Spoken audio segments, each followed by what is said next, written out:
Pasko na dapat, pero bakit parang trabaho, tulog, trabaho na lang? Ganito minsan ang buhay ng immigrant. Gising ka ng umaga, madilim pa. Papasok sa trabaho habang lahat nagpo-post ng Christmas photos kasama ang pamilya. Uwi ka ng gabi, pagod, wala ng energy para mag-decorate. Wala ng time para maramdaman ang holiday spirit. Minsan, habang naglalakad ka sa lamig, iniisip mo, ganito ba talaga yung adulthood? Habang lahat nagse-celebrate, ikaw nag-overtime.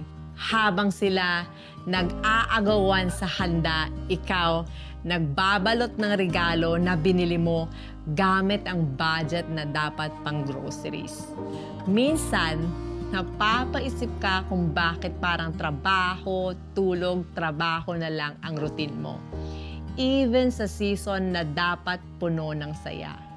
Nawawala yung sarili mo, nawawala yung oras, nawawala yung Pasko na kilala mo. Pero ngayong papasok na ang bagong taon, baka oras na para baguhin mo ng konti ang kwento mo. Hindi man agad-agad, pero pwede kang magsimula ng maliit.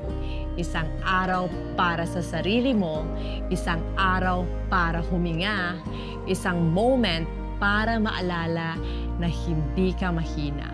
Kasi oo, nag-iipon ka, oo, may responsibilidad ka, pero tao ka rin. Deserve mo ring maramdaman ang Pasko. Deserve mong magkaroon ng New Year na may pag-asa, hindi lang pagod.